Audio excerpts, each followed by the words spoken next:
ISKCON মানে সনাতনী নয়, ইসকন মানে জঙ্গি সংগঠন। স্বামী প্রভুপাদের ভারতীয় উপমহাদেশে প্রবেশের উপর নিষেধাজ্ঞা দিয়ে দিয়েছিল।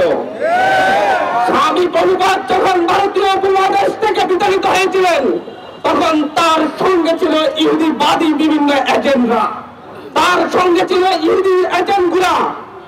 তাদের উদ্দেশ্য ছিল এই উপমহাদেশে ইসকনের মাধ্যমে সনাতনী ধর্মের ভাই বোনদের ধর্মীয় অধিকার কেড়ে নেওয়া, এই দেশের জঙ্গিবাদী কার্যক্রম পরিচালনা করা।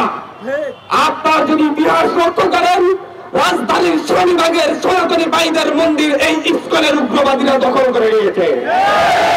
এই ইসকনের উগ্রবাদীরা সিলেটে 2019 সালে রথযাত্রায় হামলা করেছিল। এই উগ্রবাদীরা কুড়িগ্রামে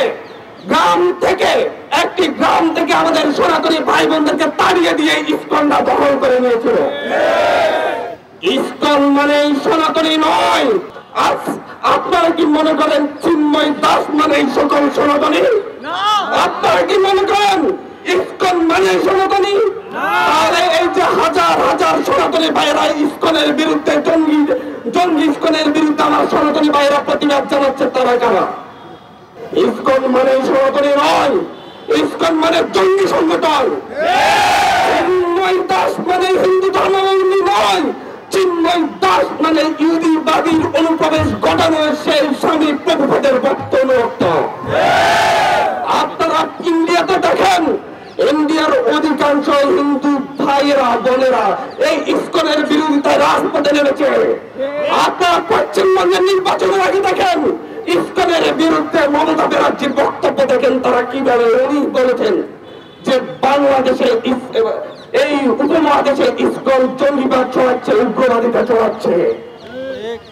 এই দেশে লাখো সনাতনী ভাই বোনদের বসবাস, তারা সকলেই চিন্ময়কে প্রভু মানে না, তারা সকলেই চিন্ময়কে তাদের ধর্মগুরু মানে না।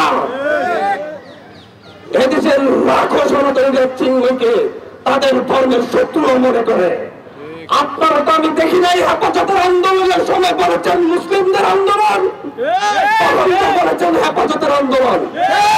আমি তো দেখি নাই আল্লামা সাঈদীকে অ্যারেস্ট করার পর আপনারা বলেছেন যে মুসলিম নেতাকে অ্যারেস্ট করা হয়েছে। ছিল তাহলে এখন কেন চিন্ময় দাসের ক্ষেত্রে সনাতনী নেতাকে অ্যারেস্ট করা হয়েছে বলে প্রচার করবে? বাংলাদেশের মাটিতে বসায় দিল্লির এজেন্ডা বাস্তবায়ন করতে দেওয়া হবে না।